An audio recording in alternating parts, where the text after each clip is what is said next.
नमस्कार मंडळी, कसे आहात? मजेत राहा, खुश राहा आणि एन्जॉय करा.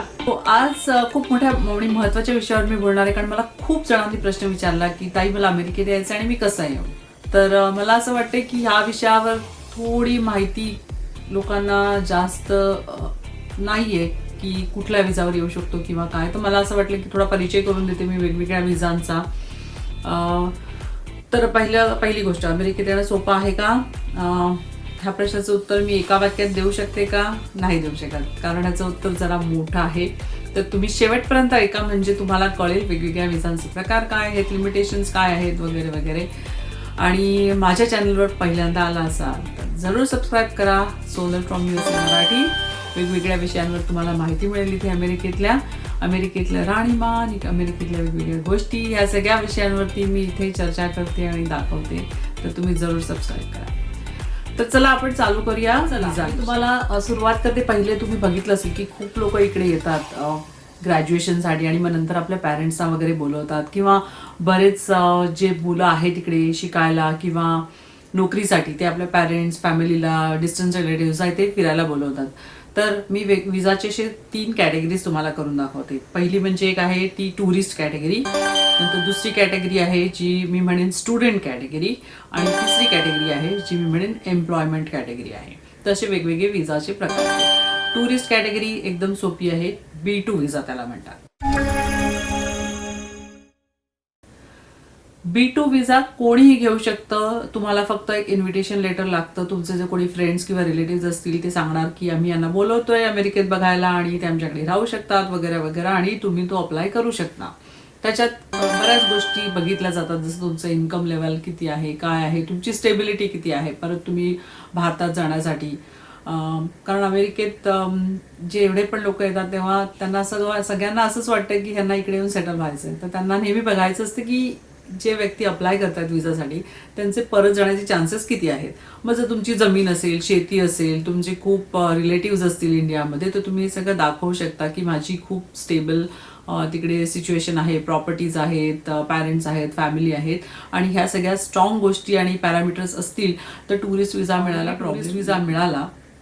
तर पूर्वी खूप कठीण होतं की 1 वर्षाचा पण मिळायचा, पण हल्ली मी बऱ्याच केसेस बघते जिथे त्यांना 10 वर्षाचा मिळतो, मल्टिपल एंट्री. त्यामुळे तुम्ही एकदा तो विजा अप्लाय केला तर तो 10 वर्ष व्हॅलिड असणार, आणि मल्टिपल एंट्री म्हणजे तुम्ही कितीही वेळा येऊ शकता अमेरिकेत. फक्त लिमिटेशन एवढंच आहे की तुम्ही एकदा आलात की तुम्ही 6 महिन्याच्या वर राहू शकत नाही. 6 महिन्यानंतर तुम्हाला परत जायला लागतं. त्यामुळे तुम्ही बघितलं असेल बऱ्याच जणांचे आईवडील येतात, 6 महिने राहतात, परत जातात. आता कोविडमुळे थोडे एक्सेप्शन्स होते, काही एक्सटेन्शन करून राहू शकले पॅरेंट्स, पण नॉर्मली 6 महिन्याच्या वर राहू शकत नाही. तर हा झाला टुरिस्ट विजा.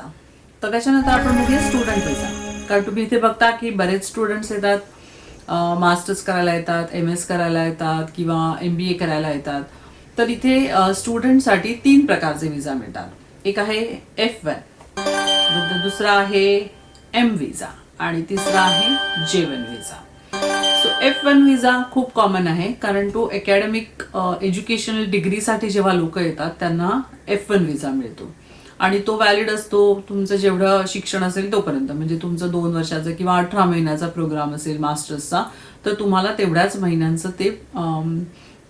महिन्यांसाठी तुम्हाला विजा मिळतो. पण त्याच्यानंतर तुम्ही ऑप्शनल प्रॅक्टिकल ट्रेनिंग, OPT हा एक प्रकार असतो, त्याच्यासाठी तुम्ही अप्लाय करू शकता आणि ते राहू शकता 1 वर्ष किंवा 3 वर्ष. त्यामुळे तुम्ही बघाल तर मॅक्झिमम जे लोक इंजिनिअरिंग करतात आपल्या इथे, ते सगळेजण इथे मास्टर्स करायला येतात, कारण इकडे स्टेम डिग्रींना खूप खूप डिमांड आहे. स्टेम म्हणजे सायन्स, टेक्नॉलॉजी, इंजिनिअरिंग आणि मॅथ्स. तर स्टेम डिग्रीजना इथे खूप महत्त्व आहे, स्पेशली इंजिनियर्सना. आणि म्हणून तुम्ही बघाल की मोस्टली आपल्या इकडचे जे इंजिनियर्स आहेत ते इकडे मास्टर्स करायला येतात, आणि मग इकडे आल्यावरती त्यांना लवकर जॉब मिळतो, कारण इकडच्या कंपन्यांमध्ये खूप डिमांड आहे. कारण इकडे ते स्किल खूप कमी आहे, किंवा जेवढं पाहिजे तेवढ्या प्रमाणात नाही आहे. त्यामुळे भारतीयांना मग इकडे येऊन मास्टर्स करून इकडे जॉब मिळवण्याची एक संधी प्राप्त होते त्याच्यामुळे. तर तो आहे एक F1 विजा.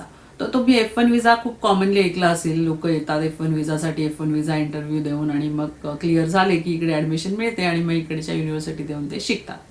त्याच्यानंतर जो विजा आहे M विजा जो आहे, तो ट्रेनिंगसाठी असतो, म्हणजे बेसिकली नॉन अकॅडमिक किंवा वोकेशनल ट्रेनिंगसाठी तो विजा असतो आणि तो साधारण 1 वर्षासाठी मिळतो.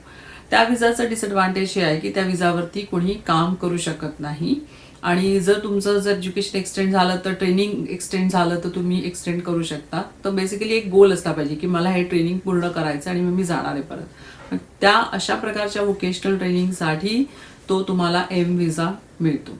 तर तो एक एम विजा प्रकार झाला. आणि तिसरा विजा आहे तो आहे J1 विजा. J1 विजा काय आहे? J1 विजा थोडा वेगळा आहे. तो बेसिकली रिसर्च सायंटिस्ट किंवा जे अकॅडमिक प्रोफेसर्स वगैरे असतात त्यांना मिळतात. सो बेसिकली एक्सचेंज प्रोग्राममध्ये जे येतात, म्हणजे कोणी दुसऱ्या कंट्रीमधून इथे एक्सचेंज प्रोग्राममध्ये ट्रेनिंगसाठी येत असेल तर तुम्हाला तो विजा मिळेल. बेसिकली रिसर्च स्कॉलर किंवा मेडिकल प्रोफेशनल जे असतात त्यांना हा विजा मिळतो. आणि कल्चरल एक्सचेंजसाठी हा विजा असतो, म्हणजे तुम्ही दुसऱ्या देशामधून तुमचं जे एज्युकेशन झालेलं आहे आणि इकडे ट्रेनिंगसाठी येत आहे तर तुम्ही एक्सचेंज करणार तुमच्या ट्रेनिंग किंवा तुमचं जे नॉलेज आहे ते इकडच्या लोकांबरोबर, म्हणून तुम्हाला तो ट्रेनिंगसाठी हा विजा मिळतो. ह्याच्यात ॲडव्हान्टेजेस आहे की तुम्ही पार्ट टाइम काम करू शकता आणि मोस्ट ऑफ द टाइम हा जो विजा आहे हा तुमच्या कंपनीनी किंवा तुमच्या एम्प्लॉयरनी स्पॉन्सर केलेला असतो, कारण तुम्ही स्पेशलाइज ट्रेनिंगला येता इकडे. तर तुम्ही बघाल तर रिसर्च स्कॉलर्स जे असतात किंवा जे NGO मध्ये काम करणारे लोक असतात किंवा मेडिकल प्रोफेशनलवाले किंवा हेल्थ केअर प्रोफेशनलवाले जे आहेत त्यांना हा विजा जास्तीत जास्त मिळतो. तर हा तिसरा झाला J1 विजा. तर असे हे 3 स्टुडंट्स और अकॅडमिक कॅटेगरीतले विजा येतात. तिसरी कॅटेगरी तिसरी कॅटेगरी जी आहे ती आहे एम्प्लॉयमेंट बेस्ड विजाची. आणि एम्प्लॉयमेंट बेस्ड विजामध्ये 3 प्रकारचे विजा येतात. एक आहे H1, नंतर दुसरा जो आहे तो त्याला म्हणतात L1, L1A आणि L1B. त्याच्यात काय फरक आहे तर साठी मी तुम्हाला सांगते आणि जितकं जास्ती खोलात जाऊ तितकं त्याच्यात खूप अजून बरेच डिटेल्स आहेत. या ब्लॉगमध्ये मला फक्त तुम्हाला एक प्रकारचं परिचय द्यायचा आहे तुम्हाला सगळ्या वेगवेगळ्या प्रकारचा. म्हणजे तुम्हाला जर कधी विजा अप्लाय करायचा असेल किंवा विचार करायचा असेल की मी कसा येऊ अमेरिकेला, तर तुम्ही ठरवू शकता की तुम्ही कुठल्या पात्रतेत बसताय, स्टुडंट कॅटेगरी, टुरिस्ट कॅटेगरी की एम्प्लॉयमेंट बेस्ड कॅटेगरी, आणि त्याप्रमाणे तुम्ही विजा अप्लाय करू शकता. सो H1 जो विजा आहे तो बेसिकली स्किल्ड वर्कर्सना मिळतो, म्हणजे जे इकडचे अमेरिकन सिटिझन्स नाही आहेत, नॉन इमिग्रंट्स म्हणतात त्याला आपण. तर असे जे इमिग्रंट्स आहेत जे बाहेरच्या दुसऱ्या देशांमध्ये ज्यांच्याकडे स्किल्ड आहेत, स्किल्ड लेबर म्हणतात त्याला, स्किल्ड वर्कर्स किंवा स्किल्ड लेबर्स, त्यांच्याकडे स्किल्स आहेत आणि अमेरिकेत ते स्किल कमी आहे, तर अमेरिकन जे एम्प्लॉयर्स आहेत ते त्यांची जर तिकडे दुसरी सबसिडरी असेल कंपनीची किंवा ब्रांच असेल दुसऱ्या कंट्रीत, तर ते तिकडच्या लोकांना H1 करून इकडे पाठवतात. मग त्याच्यात अजून बरेच खोलावरती बरेच अजून डिटेल्स आहेत की H1 मध्ये त्यांचा एक्सपिरियन्स किती आहे, किती स्किल सेट आहे, किती वर्षांसाठी ते काम करतायत, कुठल्या लेवलला, आणि त्याप्रमाणे त्यांची पात्रता आणि त्यांची लेवल सॅलरी आणि ह्या सगळ्या गोष्टींमध्ये बराच फरक पडतो. तर H1 basically skilled workers petition मी म्हणू शकेन. त्यामुळे तुम्ही सगळे मोस्टली बघाल टेक्निकल लोक किंवा कोणी येतात जेव्हा इकडे ते सगळे म्हणतात ना मी H1 वर आहे, मी H1 वर आहे, तर ते H1 वर येतात. आणि H1 विजावर आले की नॉर्मली H1 विजा 1 ते 3 वर्षापर्यंत मिळतो. आता बरेच मध्ये चेंजेस केलेले जेव्हा ट्रम्प ॲडमिनिस्ट्रेशन आलं तेव्हा त्यांनी पहिले 3 वर्षाचा मिळायचा, त्यांनी सांगितलं की नाही आता इयर ऑन इयर तो रिन्यू झाला पाहिजे, म्हणजे प्रत्येक वेळेला तुम्हाला क्लायंटचा कॉन्ट्रॅक्ट दाखवायला लागतो आणि मगच तो तुमचा H1B विजा रिन्यू होतो. नाव H1B विजाचे जे डिपेंडंट असतात, तुम्ही ऐकलं असेल ना, बरेच जण म्हणतात स्पाउसेस की मी H4 वर आहे. H4 हा H1चा डिपेंडंट विजा आहे आणि H4 वर जर कोणी आलं तर त्यांना इथे काम करता येत नाही. म्हणजे बरेच लोक तुम्ही बघाल की लग्न झाल्यानंतर काही मुली येतात इथे इंजिनियर शिकलेल्या नोकरी सोडून आणि मी इथे आल्यावर म्हणतात अरे मी H4 वर आहे, मी काम करू शकत नाही, कारण त्यांना एम्प्लॉयमेंट घ्यायला अलाउड नसतं. फक्त कोणत्या कंडिशनमध्ये ते घेऊ शकतात की अगर त्यांच्या स्पाउसचा ज्यांचा I-140 अप्रूव्ह झाला असेल तर ते इकडे H4 EAD अप्लाय करू शकतात आणि काम करू शकतात. सो H1चं टेन्युअर नॉर्मली मॅक्झिमम 6 इयर्स असतं. जर तुमचं 6 इयर टेन्युअर झालं आणि तुमचं जर ग्रीन कार्ड त्याच्यामध्ये फाईल झालं नाही तर तुम्हाला अमेरिकेच्या बाहेर जायला लागतं, परत 1 वर्ष थांबून परत तुम्ही H1 करून येऊ शकता परत 6 इयर्सच्या टेन्युअरसाठी. 6 इयर्सचं टेन्युअर डायरेक्ट नाही मिळत, बेसिकली 1 किंवा 3 वर्षाच्या ह्याच्यात असतं आणि मग ते रिन्यू करायला लागतं सारखं. तर हा झाला H1 विजा, एम्प्लॉयमेंट बेस्ड कॅटेगरीमधला फर्स्ट. दुसरा जो सांगितला तो आहे L1A. L1A विजा जो आहे त्याला म्हणतात इंट्रा कंपनी एक्झिक्युटिव्ह किंवा मॅनेजर्सची ट्रान्सफर. सो बेसिकली हा विजा जो आहे त्याच्यामध्ये कंपनी जिची ब्रांच असेल अमेरिकेमध्ये तिचा एम्प्लॉयर आहे आणि तिची ब्रांच भारतात पण आहे. भारतात काम करणारा मॅनेजर किंवा सुपरवायझर किंवा एक्झिक्युटिव्ह जो आहे ज्याच्याकडे स्पेशलाइज्ड नॉलेज आहे की जे त्यांच्याचकडे आहे आणि ते इथे लोकली हायर करू शकत नाही अमेरिकेत, ते स्पेशलाइज नॉलेज कंपनीचं प्रोप्रायटरी नॉलेज असू शकतं किंवा कंपनीचे काही प्रोप्रायटरी टूल्स आहेत जे तुम्ही वापरताय as a executive manager, so ते तुम्हालाच माहिती आहेत आणि ते दुसऱ्या कुणाला माहीत नाही. त्यामुळे US ते कुणालाही माहिती नाही आहेत, म्हणून त्या एक्झिक्युटिव्हची ट्रान्सफर करतात आणि त्याला इंट्रा कंपनी ट्रान्सफर म्हणतात, जी L1A वरच होते. पण त्याच्यासाठी ती व्यक्ती सुपरवायझर किंवा एक्झिक्युटिव्ह किंवा मॅनेजर लेवलला असणं जरुरी असतं. तर अशी जेव्हा ट्रान्सफर होते तेव्हा L1A चा जो पिरियड आहे, जसा H1चा 6 इयर मॅक्स आहे तसा L1A चा मॅक्झिमम पिरियड आहे 7 इयर्स, 7 वर्ष. पण त्याचं कसं आहे नॉर्मली असंच की पहिले तुम्हाला विजा मिळाल्यावर 3 वर्षाचा मिळेल, मग तुम्हाला एक्सटेंड करायला लागेल आणि मग अप्रुव्हल झालं की परत तुम्हाला, आणि प्रत्येक वेळेला जेव्हा इंटरव्ह्यू होतो तेव्हा तुम्हाला प्रूव्ह करायला लागते की तुम्ही तुमच्याच कंपनीच्या प्रोप्रायटरी म्हणजे ज्या स्पेशलाइज स्किल्सवरती काम करताय. त्यामुळे L1A हा थोडा डिफिकल्ट विजा आहे, कारण इतक्या लवकर USCIS किंवा काउन्सिलेट अप्रूव्ह करत नाहीत ते विजा. L1A त्याची जी डिपेंडंट्स असतात ते येतात L2 वरती येतात, L2 डिपेंडंट विजा. तर ॲडव्हान्टेज किंवा बेनिफिट L1A विजाचं असं आहे की हे एक्झिक्युटिव्ह लेवलचे ट्रान्सफरी मानले जातात, त्यामुळे त्यांची जे डिपेंडंट्स येतात ते त्यांना इकडे आल्यावरती लगेचच EAD म्हणजे एम्प्लॉयमेंट ऑथरायझेशन कार्ड जे असतं ते अप्लाय करू शकतात आणि विदिन 3 to 4 months ते कार्ड येतं आणि ते वर्क करायला चालू करू शकतात. तर हा एक खूप मोठा फायदा आहे जर कोणी इथे L1A वर असेल तर. त्यामुळे L1A वर आलेल्या व्यक्तीची जी डिपेंडंट लग्न करून आली व्यक्ती तर ती L2 वर येईल आणि L2 वर आल्यामुळे फायदा असा होईल की ते नोकरी करू शकतात. सो हा एक बेनिफिट आहे. आणि दुसरा बेनिफिट आहे की कंपनी तुमची ग्रीन कार्ड हे करू शकते, जी H1 वर पण करू शकते आणि L1 वर पण करू शकते.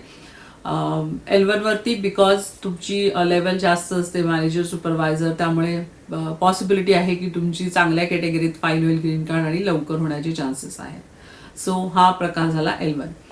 आणि तिसरा जो प्रकार आहे एम्प्लॉयमेंट कॅटेगरीतला H1 आणि L1A नंतर तो आहे L1B.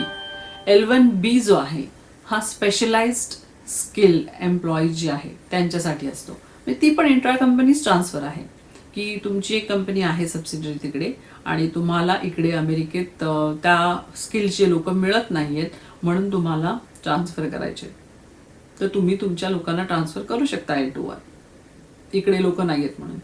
त्याच्यासाठी प्रोसेस आहे, पेपरवर्क आहे, असं नाही की खूप इझी आहे. इकडे बऱ्याच गोष्टी अमेरिकेत एम्प्लॉयरला प्रूव्ह करायला लागतात की खरंच नाहीयेत लोक मिळत नाहीये, त्यांना ऍड देऊन बघायला लागतं लोक मिळत नाहीयेत आणि मग तेव्हाच ते आणू शकतात. सो जेव्हा L1B वर जेव्हा माणूस येतो तेव्हा त्याचा जो मॅक्झिमम पिरियड आहे विजाचा तो 5 वर्ष असतो.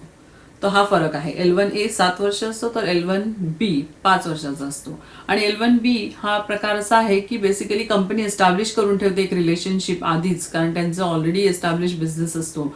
तर ते काउन्सिलेटला सांगून ठेवतात की आम्हाला गरज लागते वेळोवेळी म्हणून आम्ही एक ब्लँकेट पिटिशन फाईल करतोय, म्हणजे आमचे सारखे असे वरचेवर लोक जात असणार तर त्या ब्लँकेट पिटिशनमध्ये आम्ही लोकांना पाठवू. तर आम्ही एक ब्लँकेट पिटिशनचं अप्रुव्हल घेऊन ठेवतो आणि मग आम्हाला जशी जशी गरज पडेल तसे तसे आम्ही लोकांना विजासाठी पाठवू आणि तुम्ही त्यांचा विजा अप्रूव्ह करा, असं करून ते लोकांना पाठवू शकतात. L1B वर पण कोणी आलं तरी सेम की त्यांची जे स्पाऊस किंवा पार्टनर्स असतील त्यांना डिपेंडंट विजा L2 मिळणार आणि त्याच्यावरती सुद्धा ते EAD अप्लाय करू शकतात. तर हा एक बेनिफिट आहे L1 विजाचा की इंट्रा कंपनी ट्रान्सफर असल्यामुळे स्पाउसेस कॅन वर्क, वेरॅज H1चे जे डिपेंडंट्स आहेत, H4 स्पाउसेस, त्यांना वर्क करता येते अनलेस त्यांची ग्रीन कार्डची जी एक स्टेज मी सांगितली ती अप्रूव्ह झाली असेल.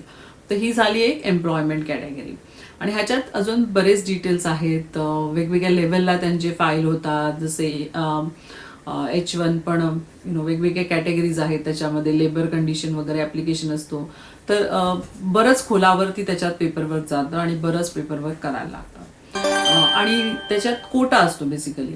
तर USCISने डिफाईन केला आहे कोटा, की दरवर्षी ते 65,000ला कॅप करतात की एवढेच आम्ही विजा देणार. आणि त्याच्यानंतर तुम्ही म्हणाल की असं आहे तर मग एवढे लोक मास्टर्स करायला का येतात? तर मास्टर्सवाल्यांना वेगळा कोटा आहे, तर त्यांच्यासाठी अजून 20,000चा एक वेगळा कोटा आहे. त्यामुळे जे इकडे येऊन मास्टर्स करतात ते त्या 20,000च्या कोटामध्ये जातात आणि त्यांचे चान्सेस जास्ती असतात H1चे अप्रुव्हल यायचे. आणि तुम्ही बघितलं असेल की दरवर्षी H1 हा एक लॉटरी सिस्टममधनं निघणारा प्रकार आहे. त्यामुळे लोक वाट बघत असतात, लॉटरीत माझा नंबर लागेल का, देवाला खूप प्रार्थना करतात. आणि जेव्हा नंबर लागतो त्यांचा तेव्हा ते खूप खुश होतात, कारण तो एक मटका आहे.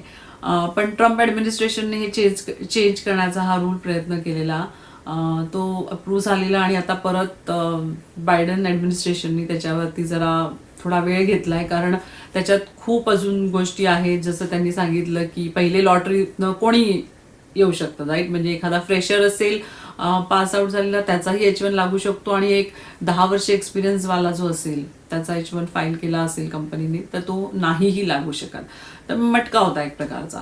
पण मग ट्रम्प ॲडमिनिस्ट्रेशननी सांगितलं की नाही, इकडे एवढे लोक येतात, शिकलेले येतात, तर म्हणजे एक्सपिरियन्स लोक आहेत, ज्यांची सॅलरी लेवल जास्त आहे, त्यांचा पहिला H1 झाला पाहिजे आणि मग नंतर बाकीच्या कॅटेगरीचा झाला पाहिजे.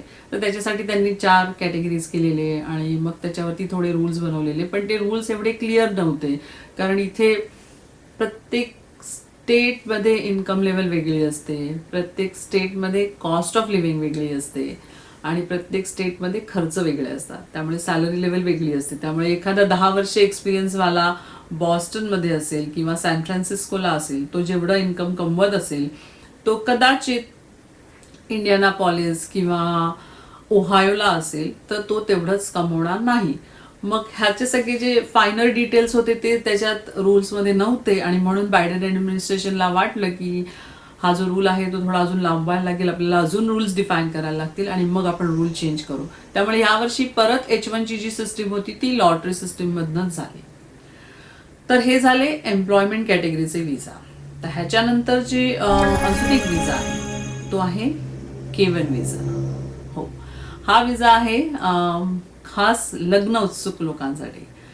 पण तो विजा कसा मिळतो की समजा इकडे कोणी अमेरिकन सिटीजन आहे आणि त्यांनी कोणी अमेरिकेच्या बाहेर कोणत्या व्यक्तीशी भेटले असतील आणि त्यांना आवडली असेल, जी एंगेजमेंट झाली असेल, तर ते लग्न करायला त्या व्यक्तीला अमेरिकेत घेऊन येऊ शकतात त्या विजावर K1. आणि 90 दिवसाच्या त्यांना लग्न करावं लागतं. जर नाही केलं तर त्यांना परत जायला लागतं.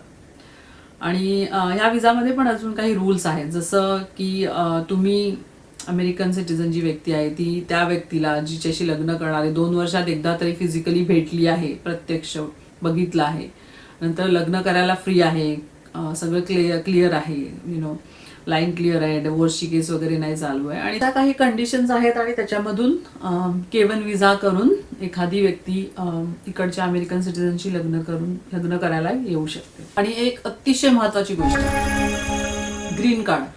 खूप लोक असं बोलतात किंवा खूप लोकांना वाटतं की ग्रीन कार्ड सोपं आहे, अमेरिकेत आलं की आपण ग्रीन कार्ड अप्लाय करू शकतो. पण असं नाहीये. ग्रीन कार्ड फक्त तुमचा एम्प्लॉयरच तुमच्यासाठी स्पॉन्सर करू शकतो. त्यामुळे कोणीही येऊन इकडे ग्रीन कार्ड करू शकत नाही.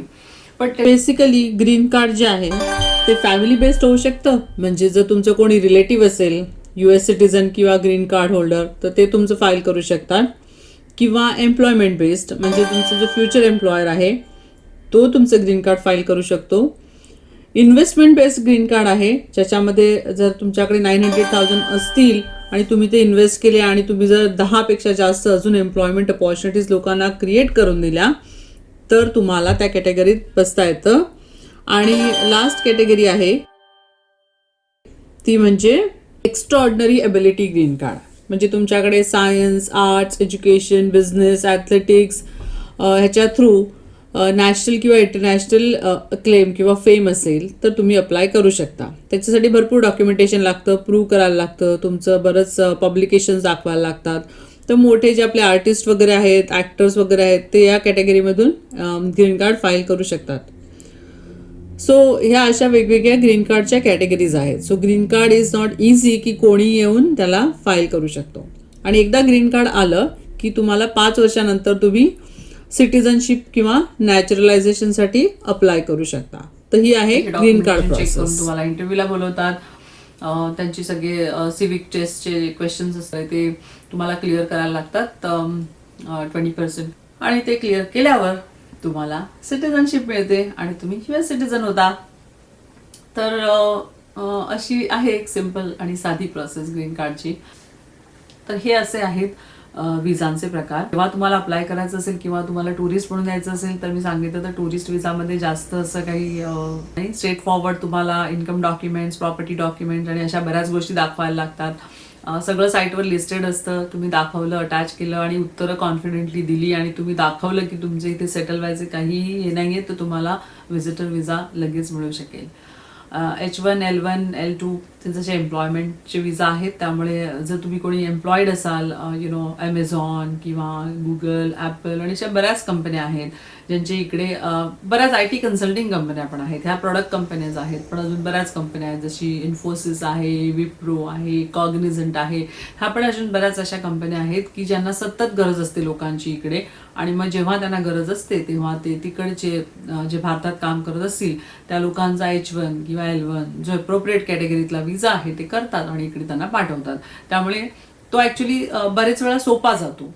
आणि जर ते तुम्ही एज्युकेशनसाठी येणार असाल तर तुम्हाला थोडं फायनान्शियली दाखवायला लागतं की तुमच्याकडे एवढं फायनान्शियल भांडवल आहे. तुम्ही तुमच्या कोर्सचा 1 वर्षाचा तरी खर्च, राहण्याचा, ट्युशन फीचा उचलू शकता. हे तुम्हाला सगळं पेपरवर्क करून दाखवायला लागतं, बँक स्टेटमेंट्स दाखवायला लागतात. त्यामुळे ते थोडंसं जरा अवघड असतं. म्हणजे तुम्हाला तेवढी फायनान्शियल स्टेबिलिटी दाखवायला लागते एज्युकेशनसाठी येण्यासाठी.